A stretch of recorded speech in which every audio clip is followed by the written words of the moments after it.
U luister na 'n preekopname van Dominee Eddie Botha van Leeuberg Gemeente. Ander preke van hom is beskikbaar op die gemeente se webblad www.leeuberg.co.za. Ons kan oopmaak by Galasiërs 2:20. Julle sal agterkom 'n groot deel van waar ons besig is rondom die teks, maar as ons praat oor ware disippelskap, waaroor dit alles werklik gaan. Dit is belangrik, soos ek in die begin gesê het, om hieroor te praat in die lig van die Christianity Light, die easy believism wat dwars deur die kerk wêreldwyd ook maar beweeg in ons land, ook maar oral gevind word. Baie ligtelike geloof, en 'n geloof wat ek my hart oor beklem, wat baie dalk die ewige hel in kan sis. Dat hy dink die bietjie wat hy doen is genoeg. Ons het begin praat oor die terme. God wat die terme van disippelskap stel. Dis waar ons begin het Sondagoggend. Ek is nie een wat die voorwaardes, ek is nie een wat die terme stel op hierdie pad na die hemelse stad nie. God is die een wat dit doen. Daar moet wedergebore wees, daar moet 'n oorgawe wees. En daarom elke keer as jy instap, jy sing die wanneer, dan herinner dit julle aan, dis radikaal, dis sentraal, dis totaal. Elke deel van my lewe. God is 'n God wat alles van my eis, nie 'n stukkie nie, nie 'n bietjie nie. Ek herinner julle aan die 10 gebooie, ek is jaloerse God, ek is onverdeelde trou. En weer die ene wat 'n evangelie verkondig, wat probeer om dit anders te maak en ligter te maak, daar sal 'n meelsteen om sy nek wees. En voor ons aangaan en oor die res gepraat het, ons gisterand gepraat oor die fondasie daarvan. Voordat ek vir myself kan dink, ekskuus, dat ek is die een wat op die goeie tyd net een oggend kan besluit, maar ek gaan 'n Christen wees. Ek gaan die Here volg. Ons mense is tog so lief daarvoor om te dink ek is in beheer van my eie lewe, beheer van my eie toekoms en alles daarmee saam. Dit is 'n baie lekker fool's paradise om in te lewe, maar as jy realisties net na jou eie lewe kyk, sê jy weet, ons word maar baie keer saam gesleep met baie dinge in die wêreld rondom ons. Maar geestelik gesproke, is dit die liefde van Christus en is sy genade. En dit is altyd belangrik om daai stukkie fondasie daar te hê, en ons hou dit daar en gaan herinner daaraan, so ons aangaan en ons gaan praat oor die res, en ons breek hierdie disippelskap en so in deeltjies op. Nou wil ek weer terugkom na vers 22 toe, maar voor ons aangaan, kom ons raak net so stil eers. Here Jesus, ons sê vir U dankie dat ons by hierdie woorde van U kan stil staan. Dis 'n baie kort teksie, maar dis 'n teks van sulke omvang, wat groot dele van die Nuwe Testament saamvat, wat soveel betekenis het, en wat vra van ons en verg van ons, om werklik te gaan sit en hierdie dele te verdiskonteer, uitmekaar te haal, te analiseer en te vra, maar wat beteken dit? Wat sê U vir my? Wat is die implikasies in my lewe? Here, hierdie week wil ons dit graag doen.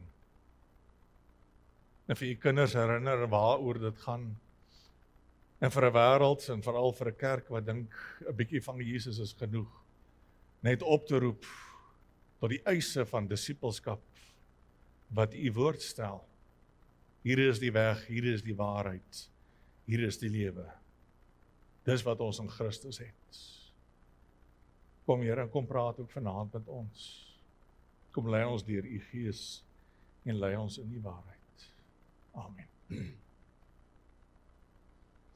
Ons het stil gestaan en ek vat sommer net so 'n bietjie weier as net die klein deeltjie van die teks. Ons begin daar sommer in vers 19, Galasiërs 2. Maar wat my betref, deur die wet is ek vir die wet dood, sodat ek vir God kan lewe. Ek is saam met Christus gekruisig. Daai kan ons baie diep onderstreep. En dan saam met dit, en nou is dit nie meer ek wat lewe nie, maar Christus wat in my lewe. Die lewe wat ek nou nog hier het, leef ek in die geloof in die Seun van God, wat sy liefde vir my wys het deur sy lewe vir my af te lê. Ons begin die vraag te vra. Hoekom het Christus aan die kruis vir ons gesterwe? Hoekom is hy ons vir ons dood? En ek weet, ek vra dit baie, en ek vra dit baie keer op ander maniere, want ek wil hê ons moet dit baie goed kan antwoord ook. En dit is vir my belangrik dat julle nie net ingelig sal wees oor wat die woord sê nie, maar dat julle geleerd sal wees ook om in die wêreld daar buite die antwoorde te gee wat nodig is. Veral as jy sien dat mense wat kinders van die Here is, dit mistas dat jy hulle kan reghelp. Ja, as jy het 'n deel weet, maar is meer. Het Christus net gekom om my sonde te vergewe? Om, soos die Engels sê, die sluit skoon te maak?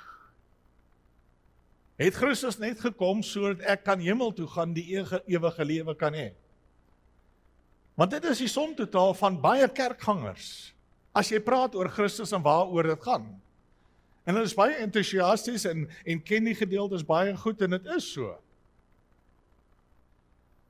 Maar is dit alles wat ek dink waaroor Christus gaan, dan vrees ek jy die hele punt van die evangelie mis.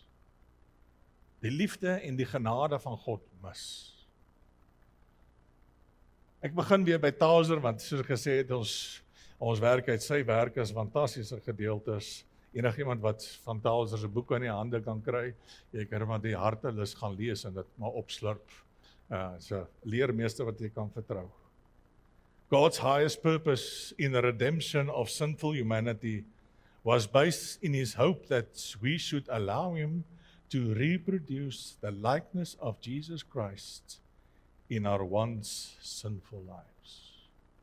Waaroor gaan die verlossingsgeskiedenis, die verlossingsverhaal?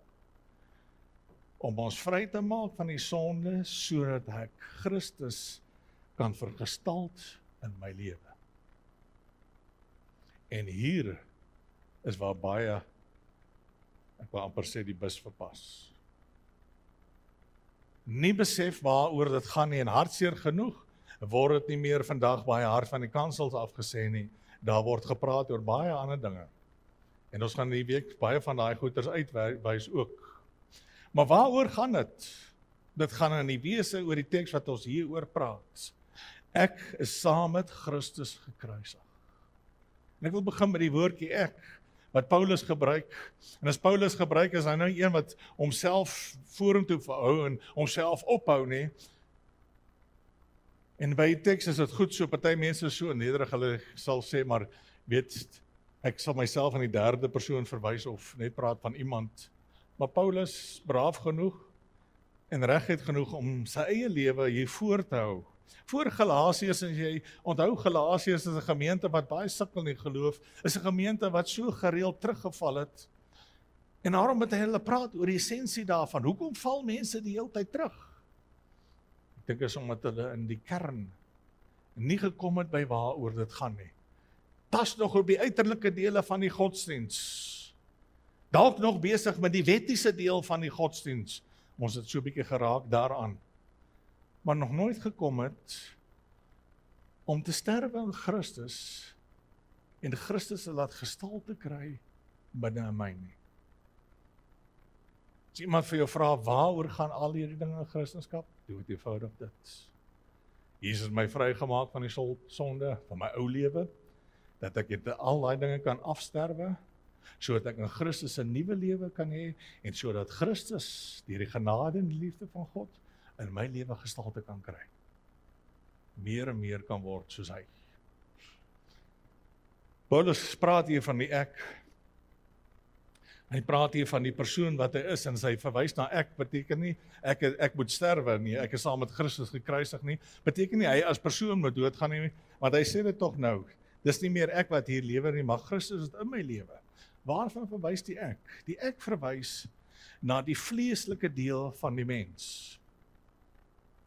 Daai stuk rebellie, daai eie sinnigheid, daai beter weterige deel wat ek het, daai beheer wat ek wil hê oor my lewe, dis die ek wat dit is. Dis hierdie natuurlike self wat in veroordeling voor God staan. Dis hierdie natuurlike self wat gestraf moet word voor God. Daarom het Christus gekom het in my plek en vir my 'n uitkomskans gegee het uit die natuurlike self, dat daar nou 'n geestelike self sal wees. Hierdie natuurlike self is in vyandskap teen God. Nou weet ek, as baie mense wat sal sê, ja, maar ek is nie in vyandskap teen God nie, dis sommer iets om vreeslik om te sê, ek is nie anti-God nie, en nie anti-Christus nie. Herinner jy wat Jesus self gesê het? Matteus 12. Wie aan nie aan my kant is nie, is teen my.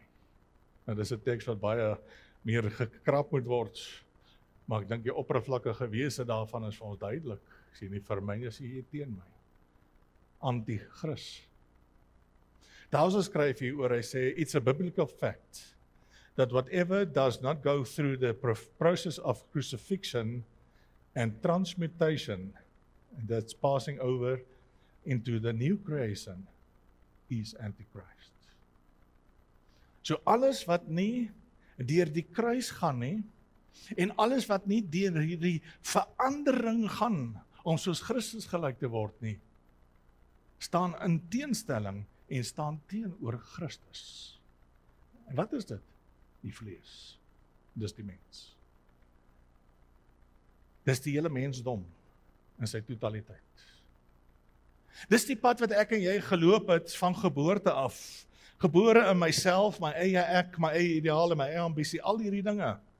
Sonder ek het besef, selfs binne die kerk, waar ek groot geword het met godsdienst en al die dinge, kan ek binne die kerk anti-Kris wees.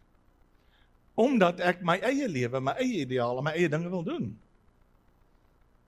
En ek nie deur die kruis van Christus gaan nie.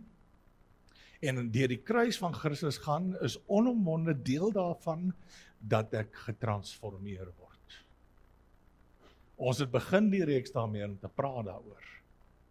Jy kan nie praat oor disipelskap, as daar nie 'n gehoorsaamheid en daar 'n verandering in jou lewe is nie.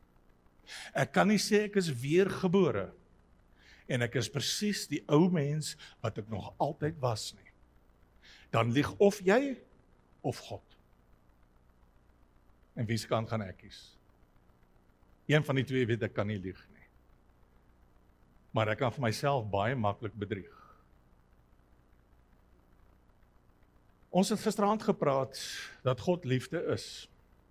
En daarby stil gestaan, en dis 'n tema wat werklik waardig is om te gaan sit en te gaan bepeins en bedink by jouself. Vat net die woorde wat ek gisteraand al vir jou opgegooi het oor wat God is, en hy volmaak is in sy liefde vir homself en alles daarmee saam. Maar mense raak die mekaar in die uur waar ons aan lewe, deur die liefde van Christus en toleransie. En dis 'n groot probleem in die kerk in hierdie land. Maar dis nie 'n kerklike probleem nie, dis 'n filosofiese probleem van die uur.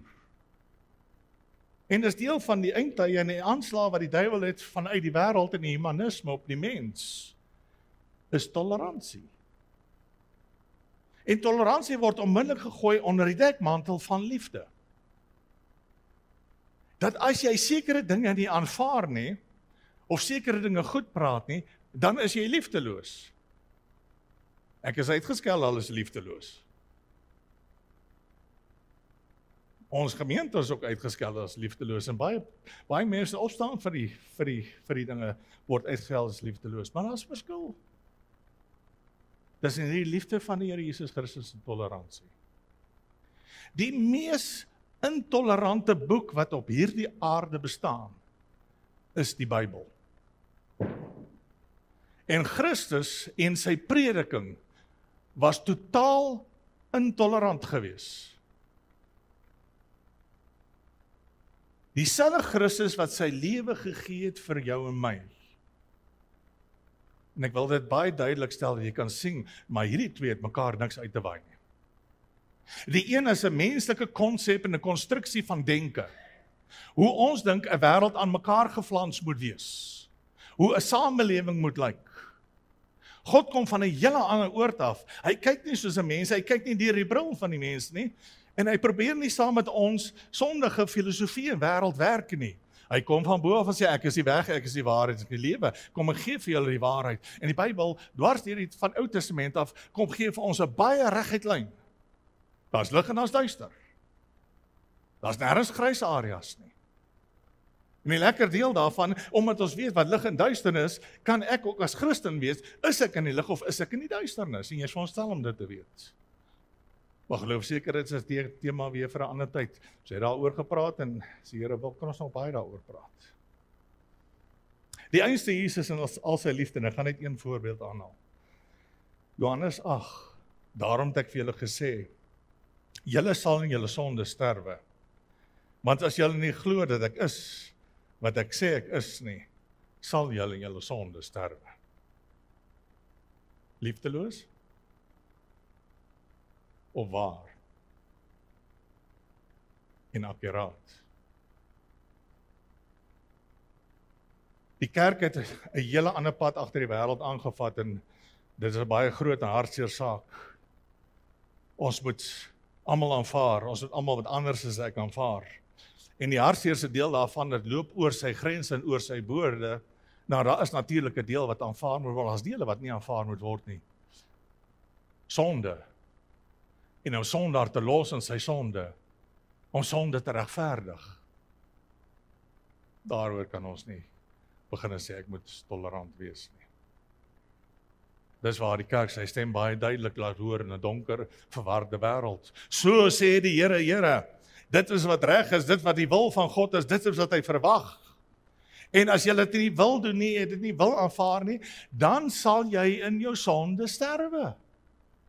Dit was die evangelie, die boodskap deur die eeue in die kerk nog altyd. En dit sal in die ware kerk die boodskap bly totdat Jesus Christus op die wolke terugkom. Dis net onder die dwaalleraars en die valse leraars wat hierdie dinge sal verdwyn.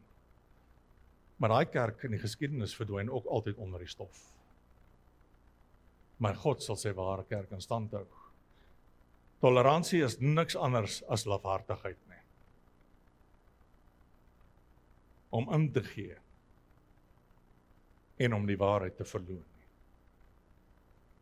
As daar gevra moet word, is Christus dan die enigste weg na die hemel toe, gaan ander gelowe hel toe? Wat is die Christen se antwoord? Omwonde ja. En ek haal onmiddellik aan, want as julle gisteraand weer gewys, Handelinge 4 vers 12, daar is geen ander naam waardeur 'n mens gered kan word nie, as die naam Jesus Christus. Johannes 14 vers 6, ek is die weg, ek is die waarheid, ek is die lewe. Daar is geen ander weg na die Vader behalwe deur Jesus Christus nie. Intolerant. Dis die weg. Daar's geen kompromie nie. Dis wat ons wandel. En kinders van die Here, dis waarvoor ons staan. En dit is ook waarvoor baie kinders van die Here deur die eeue gelei en gesterf het. Want ons woord, ons Christus en hierdie weg is ononderhandelbaar.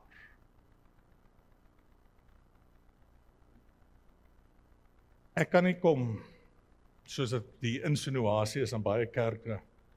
Ek kan nie kerk toe kom soos ek wil, wanneer ek wil, en gered word wanneer ek so voel, wanneer dit my pas nie. En in die insinuasie is, jy kan gered word wanneer jy wil, maar nog erger daar is, as jy nie hierdie dinge wil aanvaar binne die kerk, miskien is daar 'n ander manier waarop jy gered kan word. Ons het mense wat so lafhartig vandag is, dat hulle vir jou nie reguit wil sê wat die waarheid is, en vir jou sê, maar wie is ek om te sê, wie is ek om nou te besluit? Ons weet nie alles van die Bybel nie, ons weet nie alles van die woord nie. Hierdie valse, leenagtige nederigheid kan nie geduld word nie. Wil jy die ewige lewe hê, dan is daar die weg. Ons het begin met die terme daarvan. En dit bly onveranderlik. Ons kan nie elkeen die Here dien soos hy wil nie. Daar het 'n vloekwoord opgekom in die kerk en onder die teologie, en dit is die woord spiritualiteit. En hulle definisie en betekenis van spiritualiteit kom nie uit die Bybel uit nie. Ek glo dit kom uit die diepste hel uit. Hulle definisie van spiritualiteit gaan oor my ervaring, en my ervaring word bo alles gestel. Hoe ek Christus aanbid, hoe ek hom ervaar, dis die belangrikste. En daarom kan elkeen maar sy eie kerkie soek. Jy soek waar jy inpas, en jy gelukkig is. Ek hoor nie die stem van die Here in enige van hierdie nie, maar ek hoor sy vyand. Daar is net een weg, een waarheid, een lewe. En as ons disippels van Christus is ons almal besig aan een weg. Ek sê nie daar nie klein verskille in 'n gemeente is nie, maar die verskille is eintlik nie werklik baie diep nie. Dit is oppervlakkige verskille van die tipe musiek wat ons sing en die tipe dinge wat ons doen, 'n inkleding van die erediens. Dis werklik baie oppervlakkig. Dis nie so diep soos mense dink nie. Maar disippels is daar 'n eenheid, want ons het dieselfde een gees, en dit kan nie anders nie. Ware Christendom, en dit is by die tema vanaand wat ek 'n bietjie wil ingrawe, hanteer die probleem van die self, van die ek. Ek praat baie keer van die onheilige drie-eenheid. Wie is hulle? Me, myself and I. Dis die onheilige drie-eenheid. Want dis waarom die wêreld van die ongelowige en die valse gelowige draai, is me, myself and I. En die Bybel kom gee vir ons die antwoord op die probleem van die ek, en dis kom Paulus hier praat van ek. En hy kom demonstreer vir ons, wat maak ek met die ek en die vleeslike ek? En die Bybel het altyd net een antwoord. Raai wat? Hy moet dood. En dis waar die weg skei. Tussen die kind van die Here wat ernstig is oor hom en die nominele Christen. Is by hierdie punt. Ons sien dit baie duidelik in Johannes 6. Ek sal Sondag 'n bietjie daarby stil staan. Dis die presiese punt waarop hulle wegbeweeg het van Christus af, toe daar vir hulle gesuggereer en vir hulle gestel word, wat die eise van disippelskap is en wat verwag word van hulle. Paulus hier kom praat met Galasiërs en in die gedeelte spreek hulle aan, julle sukkel in julle geloof, julle val die hele tyd terug, hoekom? Want julle maak nie wat ek maak nie. Ek het gesterwe aan myself. Alles wat ek is.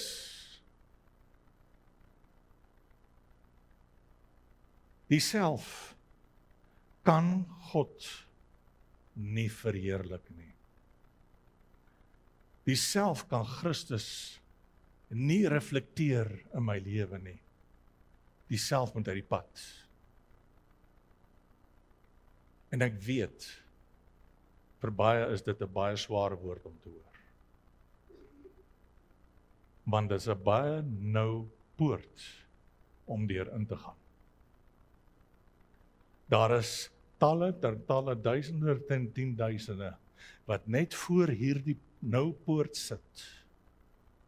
Binne die kerk van Christus. As jy kyk na die sinnebeeld, praat hy nie van die wêreld nie, hy praat van binne die kerk. Hulle sit by die nou poort. Hoekom gaan hulle nie in nie? Want ingaan is die sterwe van die ek. Die vleeslike ek. Me, myself, I. En alles wat daar saam is. En hier binne die kerk loop daar twee kante, tans soos dit vandag in die wêreld lyk. Daar's wat die Bybel vir ons leer, daar's die Bybel verwag, en dis wat ek hier baie duidelik vir julle sê. Maar binne die moderne kerklike sielkunde loop daar 'n totale ander stroming wat nie Bybels gefundeerd is, en jy kry dit by baie van hierdie sogenaamde Christen sielkundiges vandag. Jy kom met jou probleme na hom toe, wat doen hy? Hy probeer die self oppatch. Hy poleer hom. Hy probeer hom verbeter. Dit wat moes dood, word vertroetel. Geen wonder die kerk is so 'n toestand, is so siek nie. Ons het minder sielkundiges nodig, en ek sal staan daarby. Ons het meer manne van God nodig, wat vir hom daarop sal wys, sterwe daaraan. Jy het nie pille nodig nie. Ek sê nie dat dit nie soms nodig is nie. Hoor my mooi. Ek dink daar's baie mense wat pille drink vir issues in hulle lewe wat hulle moes doodgemaak het. Nie aandag aan gegee het nie. Om versmoor het. Uitgesit het. Dis nie meer deel van my nie.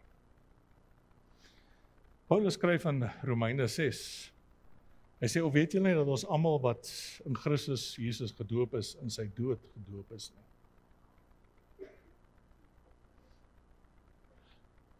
Daar's so wantasting oor doop, sommer net so 'n kantlyn van interessantheid.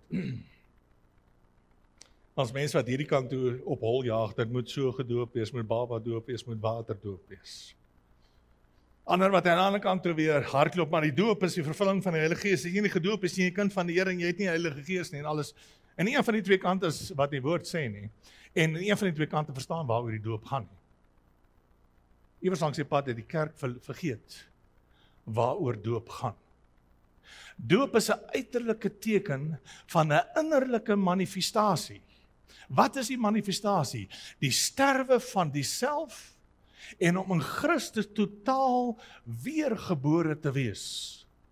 Dis waaroor die doop gaan. Dis waarvan Paulus hier praat.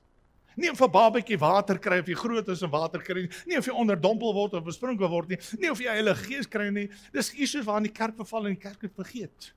Die doop getuig van dat ek het 'n nuwe lewe in Christus, ek is gedoop, ek is deurdrenk, ek is ingedompel. En wat? In die persoon van Jesus.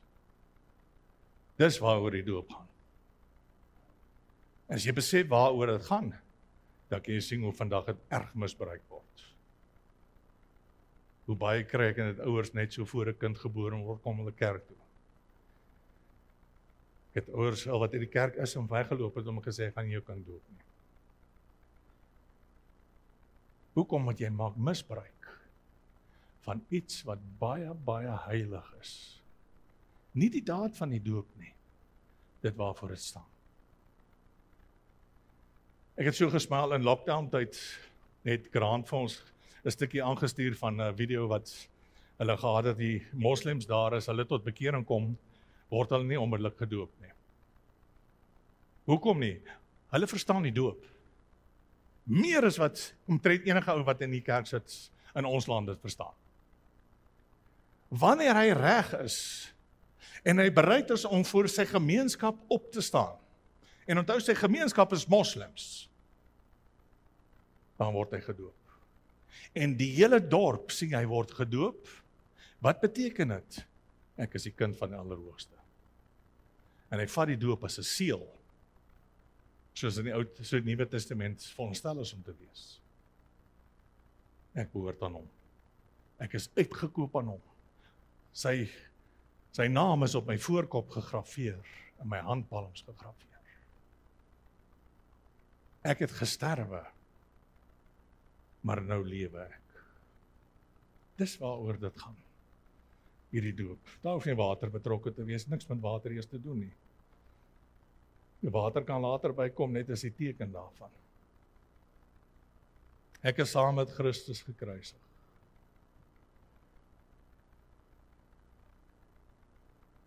Christus bring 'n einde aan homself. Hy kom vernuwe nie dieself nie. Ons kan nie 'n leer in die kerk hê wat twee dinge sê nie.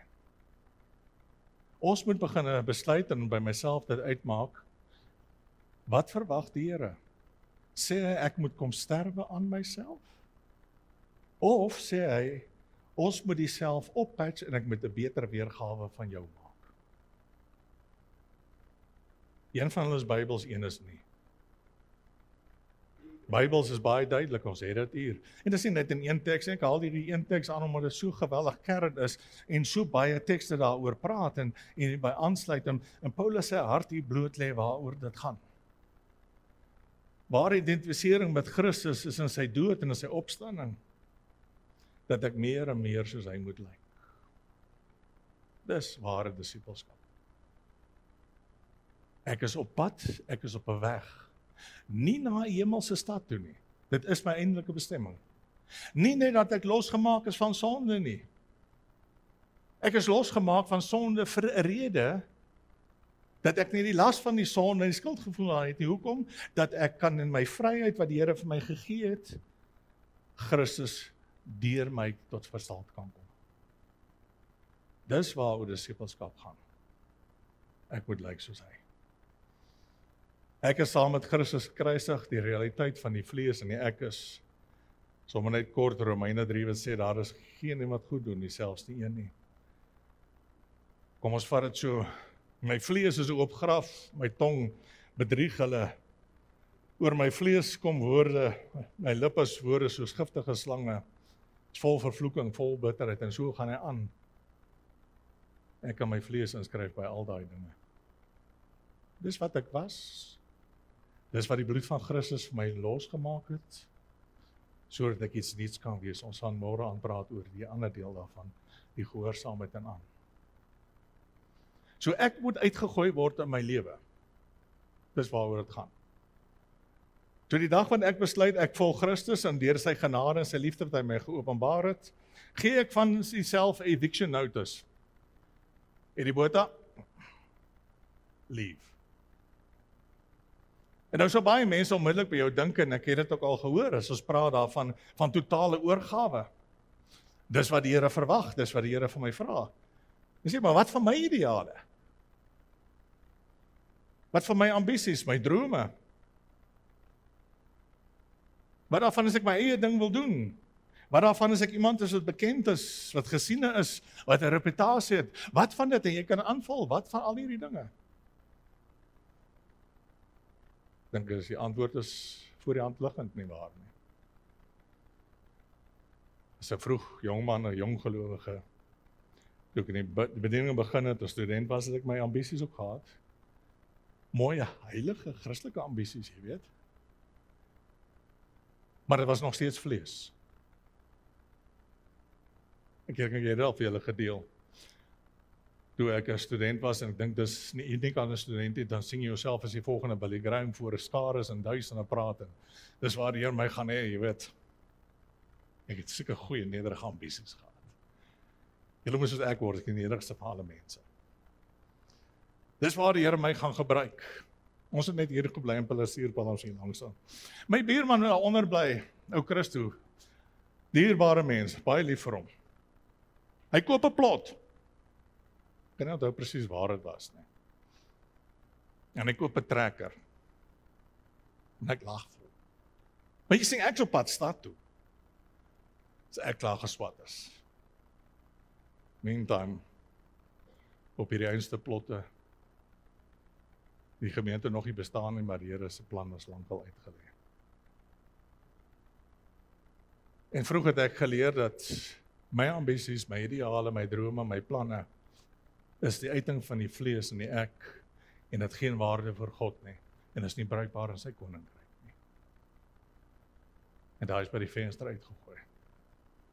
As ek terugkyk vir die Here, sê ek van baie dankie daarvoor. Ek sal dit op geen ander manier ooit wou gehad het nie.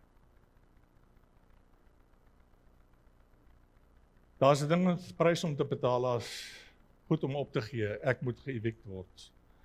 Wat kry ek in ruil daarvoor? En dis dit vraag wat jy reg kan vra, maar as ek my ideale, my ambisies, my drome en alles moet opgee, wat kry ek in ruil? Twee groot dinge. 'n Persoonlike verhouding met die koning van die konings. Ek praat nie van 'n godsdiens. Ek praat van 'n verhouding waar hy met jou praat en jy met hom praat. Te veel kinders van die Here hoor nooit die Here nie. Hoekom? Want daar's te veel van ek en myself. Dit raas so teen die hemel dat ek nooit die fluister van die Gees kan hoor nie. Maar wanneer ek sterwe, dan raak die pad oop en die oë oop. En ek sien ek staan in 'n lewende verhouding met die lewende Here. En saam met dit raak ek bruikbaar vir my koning. Werklik bruikbaar. Daar is 'n direkte korrelasie tussen my oorgawe en my bruikbaarheid in sy koninkryk. As jy vir jouself wil lewe, jou eie ideale, eie ambisies het, jou eie planne, hoe jy jou lewe wil inkleer, wat jy ook al wil doen, jou bruikbare gaan baie minimaal wees, al het jy die goedste en die beste intensies en die hoogste wense. Maar dis wanneer ek daai dinge prysgee en opgee. En Paulus hiervan is 'n skreeuende voorbeeld en al die apostels. Dan begin ek bruikbaar raak in sy koninkryk.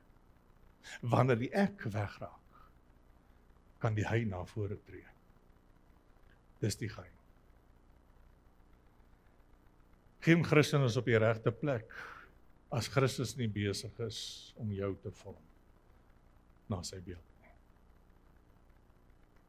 Kan jy kyk in jou lewe en sien in jou lewe dat die Here besig is om jou te vorm? Dis belangrik dat jy dit ook kan raak sien tot 'n mate.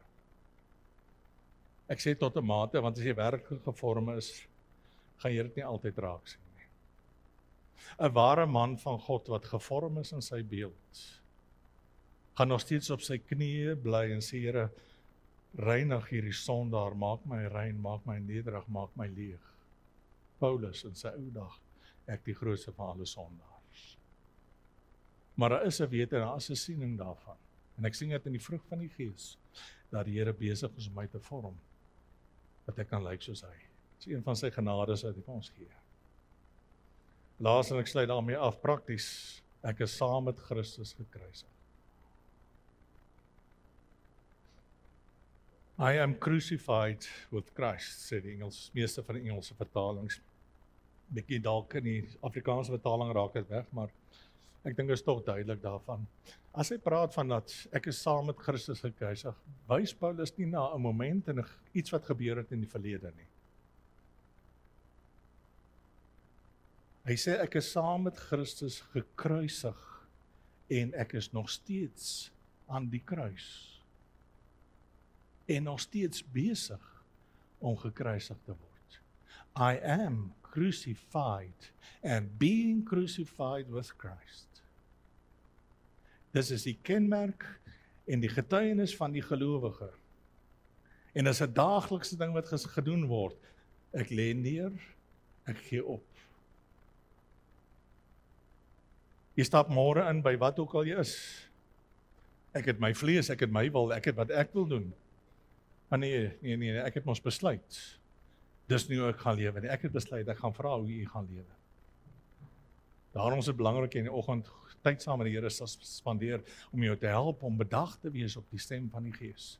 Anders gaan ek agter my vlees aanhardloop. Dat ek kan kom en sê, maar Here, ek wil nie. En dit maak nie saak wat jou besig is, waarmee jy besig is nie. Here, wat wil u? Waar wil u? Hoe wil jy? En ek begin my innerlike gesprek met myself verander in 'n gebed met hom. I am crucified and being crucified with Christ. Dit is 'n voortgesette proses. Johannes die Doper het die mooiste gestel. Johannes 3, hy moet meer word en ek moet minder word. Ag Here, laat U die boodskap totaal verdwyn. Dat die mense op jou net U kan sien. Kan notisie neem. Ek sluit af met die woorde van Aldous Huxley. Nou, hy was so 'n bietjie erg kritikus teen die van die evangeliese kerk en alles, maar hy het 'n ding gesê wat baie raak is. Hy sê, my kingdom go is a necessary correlation to thy kingdom come. Ons bid dit so graag, onse Vader, laat U koninkryk kom. Vir U koninkryk om te kom, moet my koninkryk gaan. Nie waar nie? Vir U wil om te geskied in en deur my lewe, moet my wil sterwe. Nie waar nie. Louis Malher gesê het, my mense, dis waar die tye teerslaan. Daagliks. Nie my wil nie. En in hierdie proses retrain ek my brein. En ek begin heel anders te dink. Dit is radikaal. Hy is my sentraal. Hy is my alles.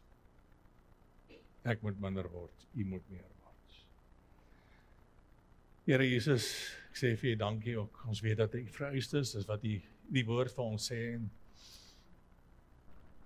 En al wil die hele wêreld op 'n ander pad stap, of wil 'n kerk aan 'n ander pad stap, verander dit nie aan wat U vra en wat U verwag nie. En Here, dis wat ons harte begeer. Laat U koninkryk kom. En ek weet, Here, vanaand sê U vir ons, en herinner U ons weer eens daaraan, al het ons dit so baie in ons lewens gedoen. Dit beteken my koninkryk moet gaan. Ek gee die reg tot myself op. Die reg tot myself oor aan U. En ek buig die knie voor U. U is die koning. U is die Here van my lewe. En ek wil dit op geen ander manier hê nie.